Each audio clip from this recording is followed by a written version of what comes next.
Hi, and welcome to another episode of Wine and Wisdom.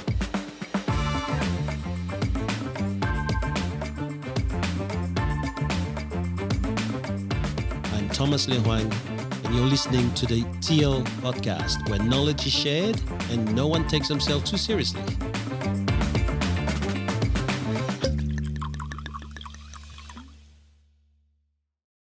Okay, here is my wine this week. And it's a Henley Farm, is in north of north of Adelaide in South Australia. And it was actually opened in 1997. When I first saw the name of the guy who actually ran it, Keith Henschke, I thought, wow, is it a Henschke family trying to get... It's not, because in his Henschke's name, there's a T. It's not the same family. It's got nothing to do with it. However, it's a little winery that is really starting to get a lot of notoriety. So it was really worth trying this here, which is the Beast 2016 Shiraz. Okay, so let's try this. The Beast. The Beast. Named after me? Oh, yeah. Big call. Hold on, man. Big call. I can't stand Big that, call. He is. man. Yeah, full of shit. That's it. You're not having any. You don't have the limit. You boys are really impolite. Just pour the wine. Anyway, what's good this week? Oh, well. What's good this week? It's It was news. going Cheers, to be guys. good. Yeah, Cheers. so look, Oh, jeez. It was going to be good until a couple of hours before we got here. Yeah, what happened? Lockdown's back. Masks. Lockdown's not. COVID's back. need some time. Restrictions on room space. Masks everywhere you go again. As of 5 p.m. today. Funnily I believe. enough, I walked in to see Dad before I come here, and I'm sitting there speaking to Dad. And Yeah. the nurses come over, give me a mask. I've gone, what do I need this for? She goes, we're back in a tier 2 restrictions and all this sort of stuff. Oh, I didn't know. Back on It's with a the bit of a masks. problem, isn't it? Because, okay, so what date are we today? 6th. The 6th of May. Yes. Right? So the 6th of May, with one case, and mind you, Two. mainly because they can't. He did travel halfway around Australia over the last 3 days. There's no connection. The two cases aren't connected, so they can't find out where the second cases come from, how they got the COVID. So, Right How now. they got COVID. so because of that, we are going to just go into this level, right? But we're okay. We are having a national debate about what we're doing with stopping the planes from India. Yeah. We're okay with 2 cases here to stop our economy in New South Wales. Yep. But otherwise, we have to bring people back from India. It doesn't make sense to me. Right. Does it make sense to you? Well, it's never made sense to Is me. it's Greater Sydney? Sydney, Wollongong. Oh, I Central didn't hear Coast. that. My wife rang me and said, we're back on. Eastern I didn't suburbs, hear the I whole. heard. But Central Coast is part of it. Woo. Woohoo! We're So- back. I don't Represent. like being left out of things, so I'm glad we can. Have they Got absolutely FOMO? decided to stop the planes yet, or are they No, still they ban debating it? No, or? they ban it. It's that's why you have Slater coming out and now calling Scott Morrison's of every kind of name, and you have people from both camps trying to really argue. So the cricketers in the IPL league, so the India Premier League. Yeah. So a lot of those guys, they're in isolation now. They're looking at flying out of India to other countries to isolate for a few weeks and then heading back to Yeah, Australia. but they've made it now that because people were starting to use New Zealand for that. Right. So they were because you could fly New Zealand and Australia, have a travel bubble. A few smart people worked out that they could get home if they flew out of Australia, went to New Zealand and then flew on and vice versa coming home. But now the government has enacted another one of their emergency powers, which no one knew about, which means if they catch you, you can go to jail now. Go to jail for trying to get home, coming from another country to New Zealand to Australia. So what happened to quarantining for 2 weeks like everyone was previously? Well, I think India's just got that far out of control that they've But just regardless, if it's out of control or not, quarantining, whether that country is out of control or not, when you come here, quarantining for 2 weeks. Why isn't that? Or even quarantine them for 3 or 4 weeks, whatever it takes. Why aren't we doing that? Why are we banning everyone completely? Look, I've got no problem with banning them completely. I think the but point was- expats, I mean, The quarantine was made for people who have tested themselves before they got on the plane and came over here, and normally the percentage that they had COVID was very low. Now, what they also know is that a lot of people tested negative before they boarded the plane, but as they landed, they were Positive. negative. Positive, Yeah. yeah. So here's the problem. When you have a country where it is now rampant, where you have numbers that is unheard of. 300,000 a day. Yeah. So what do you do? Man, have a look at over here. There's a case in Perth. Everyone's starting to fly back before they get locked. I mean, we already living a disrupted life. Yeah. I just don't know. Why don't we just have a bit of discussion on that? What would you do? In what case? In bringing the people over, or Yeah. I'd have them quarantining in the country they're in for a minimum of 2 weeks. Get them tested before they're on the plane, Yep. and then quarantine for another 2 weeks when they get to Australia at their cost, like Australia said. What about you, Cam? And only for expats. I don't think they did it when coronavirus first came out. They shut down our economy and lost a lot of people their jobs and their businesses before they stopped people getting off planes, which were the ones bringing the disease. So if they're going to shut us down again, then they better be stopping people getting off planes coming into the country. That's thoughts on it. Okay. What do you bit, Meg? I think the quarantine side of it's hard to control, like you're saying, make them quarantine from where they are for 2 weeks. We as an economy have no control over whether they do or whether they don't. Even within our own country, like before Christmas, when there was, like we had lockdown on the central, or, COVID restrictions on the Central Coast because of the Northern Beaches outbreak. Yep. And we weren't allowed to travel to places like Queensland and things like that. I know of people that went to the RTA and had their address changed on their license to a friend's address who lived in an area that wasn't classed as Central Coast and were able to travel to Queensland because of that. So That's fantastic. it is fantastic. That's fantastic. But I love it. what I'm saying is you can only control so much. You can say these are the rules coming into our country. What happens prior to that, we as a country have no control over. Makes it very difficult. We have to just say these are the rules from coming from somewhere else in, or these are the rules for within going state to state. But even the state to state ones have been very blurred at times. It's true. If we're going to get to a point again where 15, I think it is 15 people in a room now from 20. 5 o'clock today, 15, 20. That 20. is wrong. So that's restaurants gone again. You better fucking not be letting people get off a plane from India. No, 20 in a residence. I'm not sure about restaurants. Inside a house. Yeah. But yeah, you better. Your house, you'll never get to It's 20. I'll never probably get to back to 20, the mate. 4 square. It's probably back to 20 4 frames. square meters. Eh? Restaurant. It's probably back to the 4 square meters. Yeah, but then what? And tomorrow we wake up because By the time this goes, our podcast goes to air, you know, it'll be there's Back 10 to 2. there's 10 This more is 3 cases. days. 10 It's more 3 days. cases because old mate travelled halfway around Australia while he was infectious. So Is it an overreaction? Is locking people down to or implementing these restrictions again an overreaction to 2 cases in New South Wales? I think this is what they're doing now. They've learnt from the first time that total handbrake ripped on the economy it's not sustainable. They can't keep doing it. So what they're doing now is these mini lockdowns in these bubbles, so to speak, to try and stop or contain the spread, so to speak. Look, I think from what I've seen from the last couple that they've done, they seem to have worked. But whether they did or we don't know whether if they didn't do that, would it have escalated or would it have not? We don't know. They're doing it based on health advice. Anyway, my thing is that there's something that is going on in people's psyche because of this kind of behavior.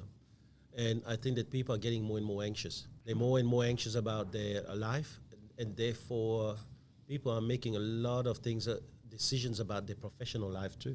There's people who have been stable at workplace who now have been asking themselves questions over the last few months on why they should live like this for the rest of their life, and life's too short. Why don't they just do the bit they're happy? And I think that it's actually going to impact on a lot of companies and businesses, because businesses it's now going to have a lot of uncertainty within their manpower. Manpower is not just moving from competition to the next, but I think it's moving from one totally different industry to the next, where people are questioning their careers, the love, and the things that I'm hearing for a moment about people are going, it's just phenomenal.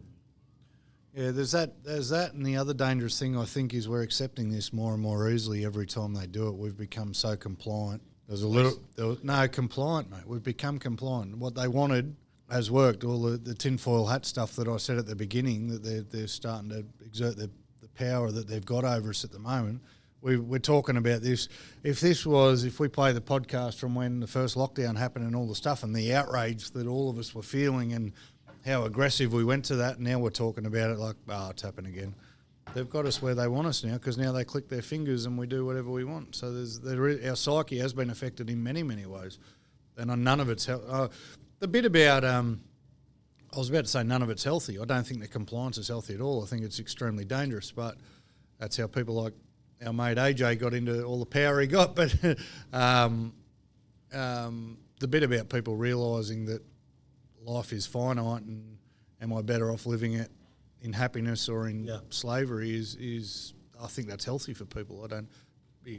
And businesses will have to adapt. So what else is big news? I think it's amazing that a lot of these big companies have taken advantage of the JobKeeper, been found that they've made profits, continue to make profits, yet they're still denying to return any of that sort of JobKeeper money. And they're big companies, not small companies. We're talking, I think, Harvey Norman was one. I think Mercedes is another, in Mercedes Australia, Ford Australia. They've all made profits all the way through, yet they've claimed the JobKeeper. And they're refusing to repay it, going, we would have had to sack people if we didn't have JobKeeper. But they've made profits. Wow. I don't know. What's your thoughts? Well, my thought is that COVID brings out a selfishness, not just in poor people, it's in rich companies too. So is the government, do you think the government will, coming back to the political side of things, do you think the government will chase these companies for fear of retribution at voting time and so forth? So, for example, Jerry Harvey has outright, I'm not returning any of that money.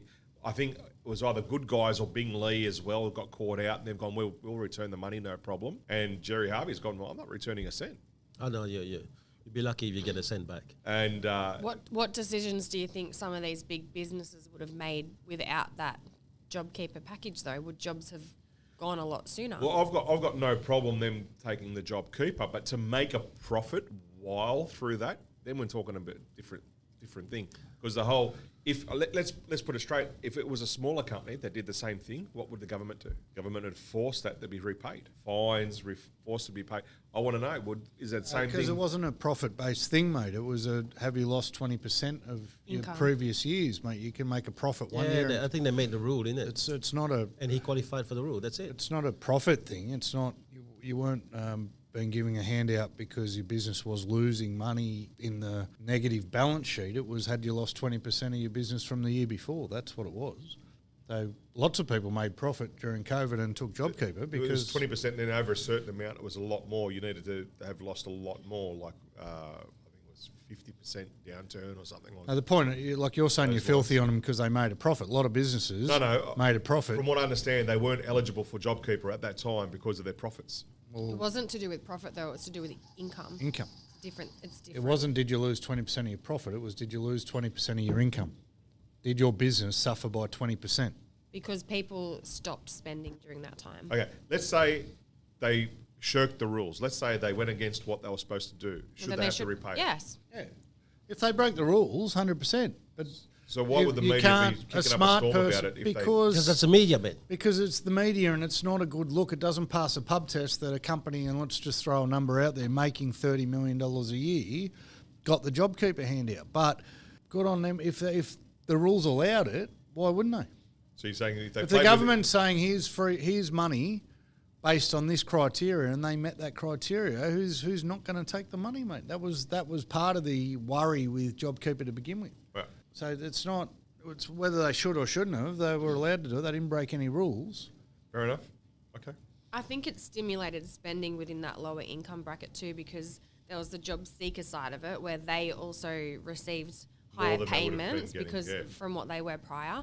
But people that may have been working either lesser hours or receiving a lesser wage were then increased to that minimum, I think it was $7.50 amount. So like I've got a friend that works in a jewelry store and she said she couldn't believe the amount of people that were still coming in and spending money, but actually the change between people that previously were coming in and doing afterpays and zip pays and all these other kind of, afterpay style things that were coming in that very early period in May and just, here's the cash, because they'd either taken it out of their super, they'd received the job seeker, and where we are at in that area, there was a lot of people that were receiving that job seeker supplement and also JobKeeper that were, say, working a part-time rate and getting $300 or $400 a week. And we had the conversation, Cam, about it at one point. Their wage got increased during that time. So they got a pay rise for absolutely nothing. They were doing the exact same job, maybe even less hours, but the government was supplementing that. So they were receiving a bigger amount of money. So they had all this extra cash that they could spend. And so it was making that expenditure within those industries higher after that point. Yep. I think if the rules are set, all you can do is follow the rules. You shouldn't be castigated for playing within the rules. Yep. That's fair enough. And that's basically. Let's talk about something more positive. Empower. Right, 2 weeks ago we were talking about Bobby Joe race day that's coming up, and now let's talk a little bit about Empower. What do you know about it? 15th of June, Hornsby RSL. You've got a lot of guest speakers. They've given their time freely, yeah? Yeah. And a lot of investment with time and from the head office with the girls. They're doing a fantastic job. It's there to help. They're there to help those that need a little bit of a lift at the moment. A bit of a push, yeah. Just yesterday I was at my godson's community group, and there's a few there that might need a little bit of help. So I've shared the Empower seminar with the organisers of that group and saying, look, I'm sure that you'll know people within your franchise that will need this. They could do with a bit of a lift, because I think it's a great thing. I think it's too many people wanting it for themselves, not wanting it for others. So I think it's a great thing. We've talked about, well, we just finished talking about COVID and the effect it had on people, and we've talked a lot about the change that's coming in the industry because people realising they're not where they want to be, and realising it's one thing, but knowing how to take the next step is the other thing. And I think what Empower is going to do with the speakers we've got is give people that next step where they might feel stuck or they might know that they want to change, but it's okay knowing something. Knowing how to do it's a completely different kettle of fish. And with the speakers we've managed to have been grateful enough to share their time. I think we're going to be able to help a lot of people. 2020 to now, people say 2020, but really 2020 to now, we're just about to go into more restrictions. So the pain hasn't ended for a lot of people. We understand that, and look, we're very, very fortunate that the real estate industry or the real estate market has gone from strength to strength during that time, and it'd be very easy for us to sit down our hands and ride on the profits and the income that's coming because of that, or we can use that to help other people, and that's what Empower's about. So let's rock and roll. I'm excited for it. Well, for me, Empower is probably the beginning of something that I hope is going to last. I think that the art of giving has disappeared in Australia. When I first came to this country, the giving was just phenomenal. So much so that I actually was calling my parents in Europe. I mean, they live in Brussels, and I said to them, you don't understand this country. They don't have to have much. They would share whatever they have. And I think these days it's always about, I only would do it for a mate. I only would do it because there's something in it for me. And Empower is something that I thought, okay, on the one hand, we try to inspire people. We need to teach the people who've had it nice. And I have to say, real estate has had it not so bad. But we need to teach those people the art of giving. And the art of giving is to be able to sacrifice something of yours for the betterment of the rest of humanity. So when you have a Mark Nichols, who's got a great story about, he's a guy who's been punted from playing rugby league, went into self-sabotage for 2 years and then still came back.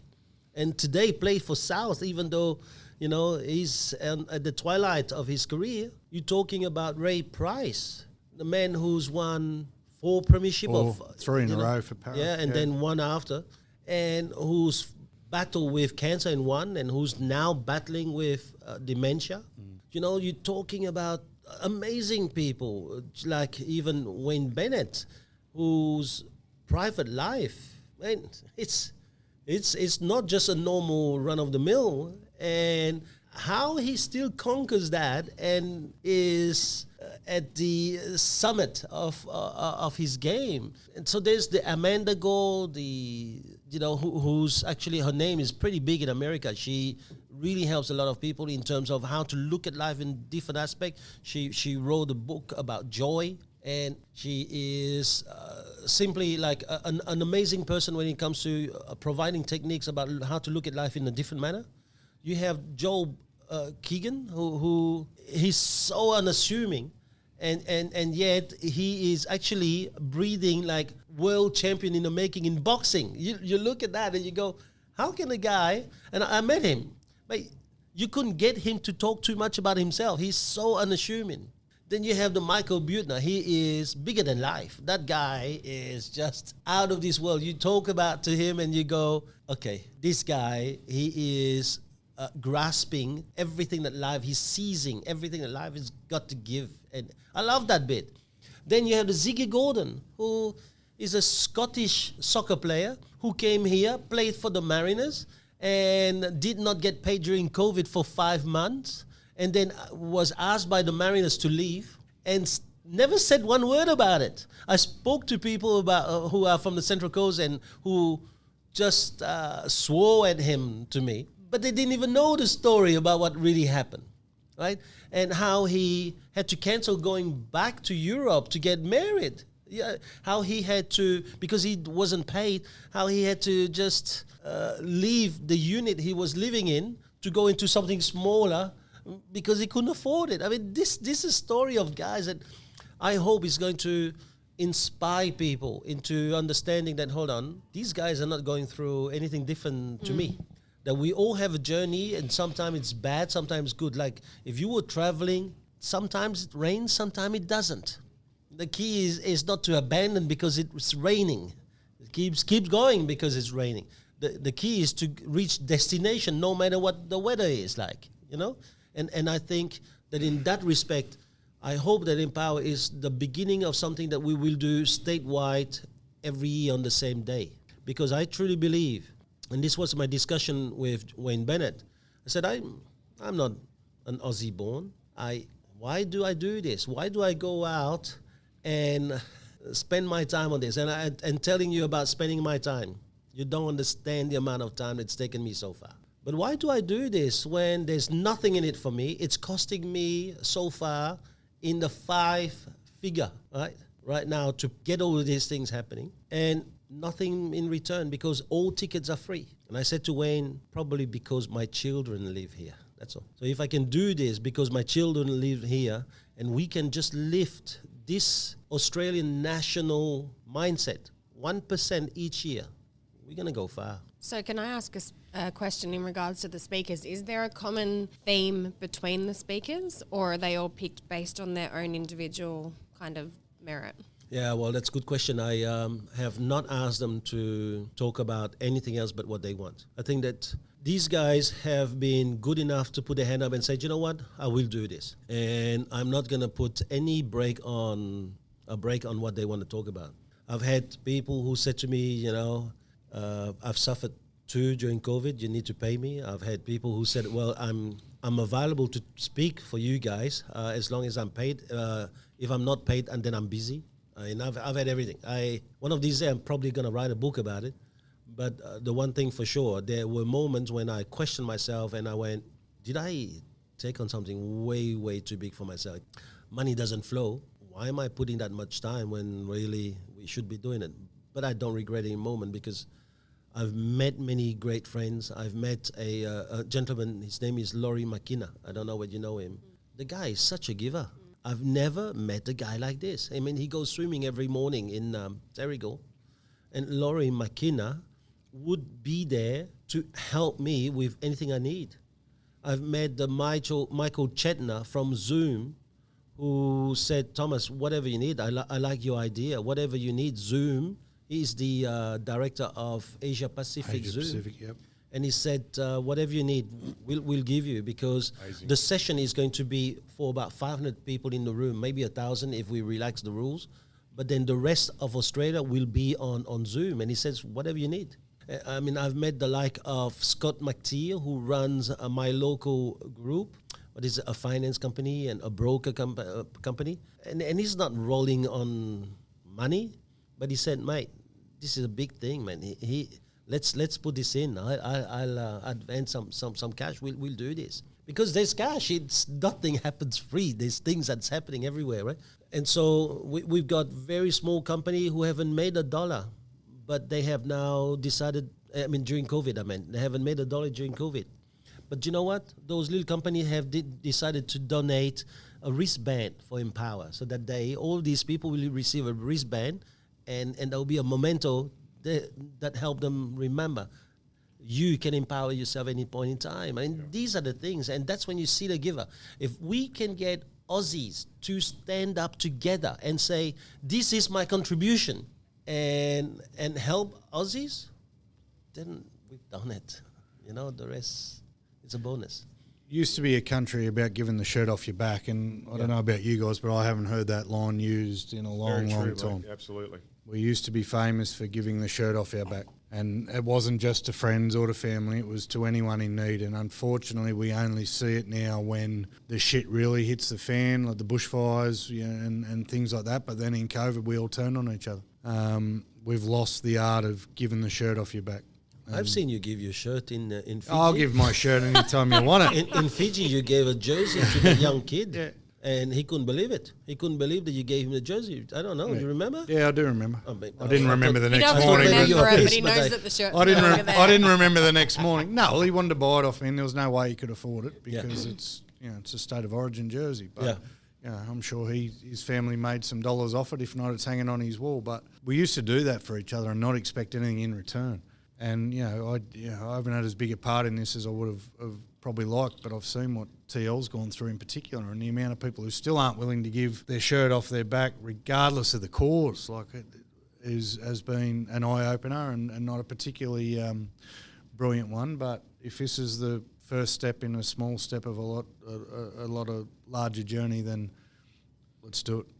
You know what? It's easy, I think, for people to give to this, the Empower seminar, is simply by finding people that can utilise the seminar. It's just reaching out and thinking about others more than yourself, and finding those within your community, within your circle, who can really use that lift moving forward. Yeah, but I was thinking with my staff, all that we could do, all that we have to do is to send a link to schools. You're already helping the kids. Because I know these 7 guys are going to talk about stuff. I mean, obviously, we have to let the school know these are adults they're thinking to adults. So you're going to have to gauge who you're allowed to listen to.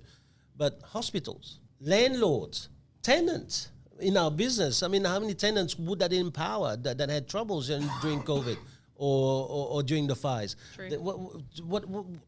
There's so many people around that can actually use that help. I was walking past the other day a fire truck, and I was thinking straight away, all of these firemen who've worked very hard during the 2 fires we've had in the last 12 months. Yeah. I wish I had a poster of Empower to give them and say, guys, any one of you guys who want to join and be there, we'll give it to you straight away. You'll have a registration into our Zoom, and you can watch this. I mean, this is a way of giving back. If we can just do our bit and link everyone through this, why not? Everyone's just thinking of their business. And I'm thinking, mate, just talk to a tenant who may have suffered and say to them, this is what we have for our tenant. And I'm not just saying to our tenant at Wisebury. I'm talking about tenant for everywhere, because I don't think this has to be a company-driven kind of exercise. It's about something to help the mindset of Australians. What about that? It's forgetting your business hat and remembering your human hat, yeah? We're all human beings before we're business people. And we touched on it in the book earlier about respecting the past but not being stuck in the past and being open to new opportunities. And what better opportunity than lifting the people around you? Oh, yeah, absolutely. What else is there? What else is there the last 2 weeks? Have you done anything good? Have you found anything new? Have you encountered any issues that you want to share with? No. Busy. You guys are very, very quiet today. What's going on? We're talking about serious subjects, mate. And there's nothing serious, mate. Life is not serious. Got to laugh about it. What is it that we say now these days? Work is just part-time. Living is full-time. On that, guys, thank you very much for this week. Thank Talk you. soon. Talk Bye-bye. soon. See you, bye.